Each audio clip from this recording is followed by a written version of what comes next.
Hello. In an organization, you'll always find all kinds of people. You'll find people who are excellent performers. They are self-driven, they are self-motivated, they take initiative, and they keep delivering time after time. Their number is relatively small. Then there'll be a lot of people who are average performers, and they are required in an organization. Then there is another set of people who are trailing behind. The number may be relatively small, but it needs to be addressed. Their performance needs to be scaled up because their collective behavior has a significant influence on the overall performance of the organization.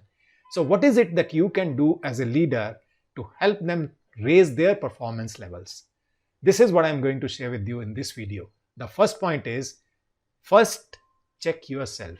As a leader, you need to check yourself first. And what is it that you need to check?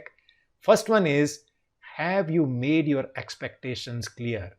Have you made the roles and responsibilities of the people who are low on performance absolutely clear to them? Many times the reason lies with the leadership because people do not understand what is expected of them. Things have become so complex in the documentation that people are not able to figure out what they need to do. So make it very simple, very clear to them. What are your expectations from them? You may have to spell it out more than once, but it is worth doing. Another thing you need to ask, have you clarified it to them? What are the consequences of low performance?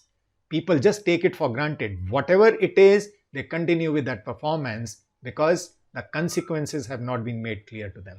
Third important thing that you must check with yourself is, have you provided all the resources, whether it is physical resources, whether it is intellectual resources, have you provided them all or help them perform to the level that you expect? So ask yourself first, is everything all right on your side? The second important step is keep emotions aside. Why is it important to keep emotions aside? Is because emotional entanglement does not help in resolving any problem, does not help in resolving any conflict, does not help the other person to perform better. Yes, I do agree, because of low performance, your emotions will be affected because you want more, right? So your emotions will be affected, but in the conversation, in the process of helping them to grow, you'll have to keep your emotions aside. You'll have to be objective. You'll have to communicate clearly. That's what is important. Third important step is feedback, and that feedback must be given with a lot of preparation. What do I mean by preparation is that on both sides, whenever you want to give the feedback, the other person must be in a state of mind to receive the feedback. Otherwise, it will not help in any way. Second part of that is, you need to do a lot of preparation. Rather than talking generally about the behavior, about the performance of the other person, you will have to validate it with facts and figures. That is why a lot of preparation is required. Third important thing is, you must act in time. If you allow the time to go by, then perhaps your case of having that conversation will keep on becoming weaker and weaker. That is why you must act in time, and the other person will have sufficient time to make improvement and demonstrate better performance. Act in time. Next important point is empathize. Sometimes what happens is the performance is going well, but then there is a sudden drop. Do you think that person has suddenly decided to perform at a lower level? But the reason could be behind the scenes, which is not visible to you. What has changed in the world of that person? You must make a conscious attempt to find that out, because when you understand the internal world of the person, you will understand the reason of performance at whatever level it is, and then you'll be able to provide support if required, help if required. I'll just share an example with you here.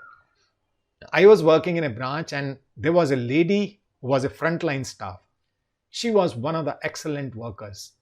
But then I noticed her performance started coming down. I was very surprised. And when I made an attempt to find out what is it that is going on in the life of that person, I found out that her husband was going through a phase of sickness which was serious. And when I came to know that, collectively we found a solution as to how is it we can support this lady. So empathize with people. Sometimes people don't perform at low level, just because they want to or they are like that, but there are reasons which influence their performance. Next one is find their motivation. What is it that they are good at? What is it that drives them? When you are able to figure that out, you can create that environment, you can provide that source of motivation, which will help the increase in performance of that employee who has been at a lower level, who has been trailing behind. And the last thought that I'm sharing here is give another chance. I have always been a believer of giving another chance to people. And the simple reason is they deserve it.